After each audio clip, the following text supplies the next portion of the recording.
Benazir income support programme में अरबों रुपए का घपला हुआ है। उसमें ब्यूरोक्रेट मुलव्वस हैं। कौन से ब्यूरोक्रेट्स ने इसमें घपला किया और किस तरह कैश अपने अकाउंट में ट्रांसफ़र कराया, इस पे बात करेंगे। दूसरा हम ये बात करेंगे कि पाकिस्तान की फ़ज़ाइया ने अफ़गानिस्तान पर दहशतगर्दों पे हमला किया है। वो दहशतगर्दों पे हमला क्यों किया गया और वो किस जगह किया गया और उसकी बुनियादी वजूहात क्या थी, उसके नतीजे में कितने दहशतगर्द हलाक हो गए हैं।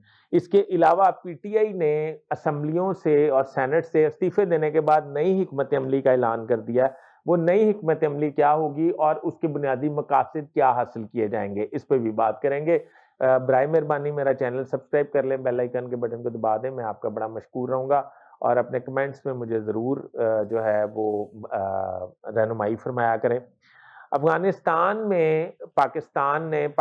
में आपको पता है पाकिस्तान ने थोड़े दिन पहले बॉर्डर पे 47 दहशतगर्द जहन्नम हासिल किए थे, जिसमें अफगानिस्तान का ये क्लेम था या मुख्तलिफ सोशल मीडियाज पर ये बात की जा रही थी कि अफगानिस्तान ने उनको अपने परचम में लपेट कर जो है कौमी एजाज के साथ दफनाया। ऐसा नहीं हुआ।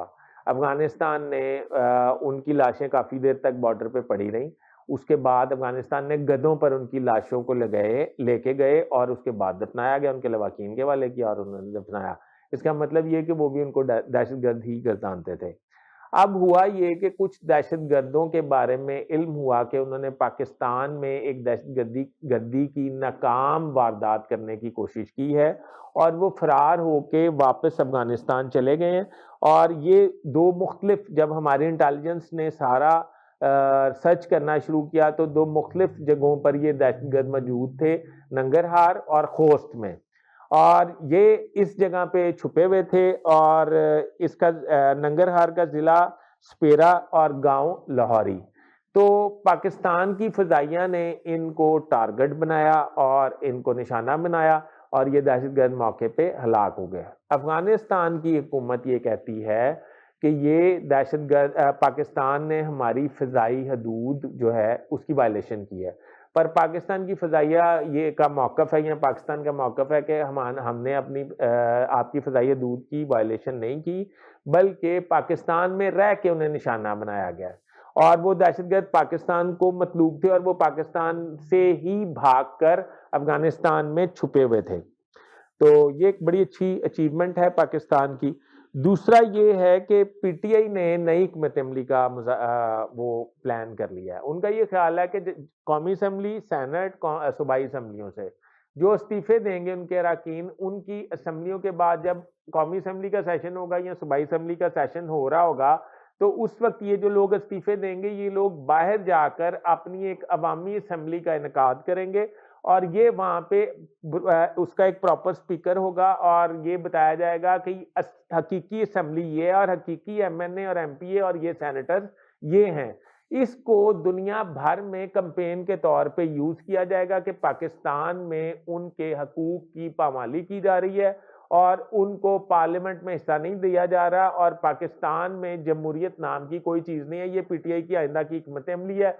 इससे पाकिस्तान की दुनिया में क्रेडिबिलिटी जो है वो ख़राब हो सकती है।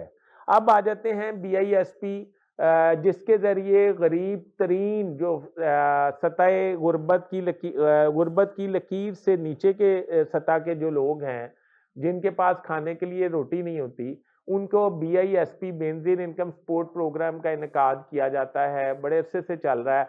उसके ज़रिए 1000-2000 रुपया महीना उन्हें दिया जाता है। इस पे जनाब कोई कम अज़ कम कोई 100 से 150 के करीब ब्यूरोक्रेट्स हैं, जिसमें ग्रेड 22 के भी लोग हैं, जिसमें 85 अफसर ग्रेड 20 के हैं, जिसमें 630 63 अफसर जो हैं वो ग्रेड 19 के हैं। ये तमाम लोग ग्रेड 16 के भी लोग हैं। तो इन लोगों ने कैश के जरिए 23 अरब रुपया, 23 अरब और 60 करोड़ रुपया अपने अकाउंट्स में ट्रांसफर किया है। बेनज़ीर इनकम सपोर्ट प्रोग्राम का जो भूखों को रोटी के लिए दिया जाता है, इन लोगों ने अपने अकाउंट्स में ट्रांसफर किया है। पब्लिक अकाउंट कमेटी की ज़ैली कमेटी ने एफआईए को इनकी कंप्लेंट जो है वो भिजवा दी है और तहकीकात करके इनके अकाउंट से वो रकम रिकवर करने का अंदिया दे दिया गया है। کیا ان افسران کے اکاؤنٹ سے یہ رقم ریکور ہو سکے گی؟ اس سے پہلے بھی بینزین انکم سپورٹ پروگرام میں اربوں روپے کے گھپلے ہو چکے ہیں، پر آج تک کوئی ریکوری منظر عام پر نہیں آ سکی۔ دیکھتے ہیں آنے والے وقت میں کیا ہوتا ہے۔ اپنے ہوسٹ فیصل حدیث بٹ کو اجازت دیجیے، اللہ حافظ۔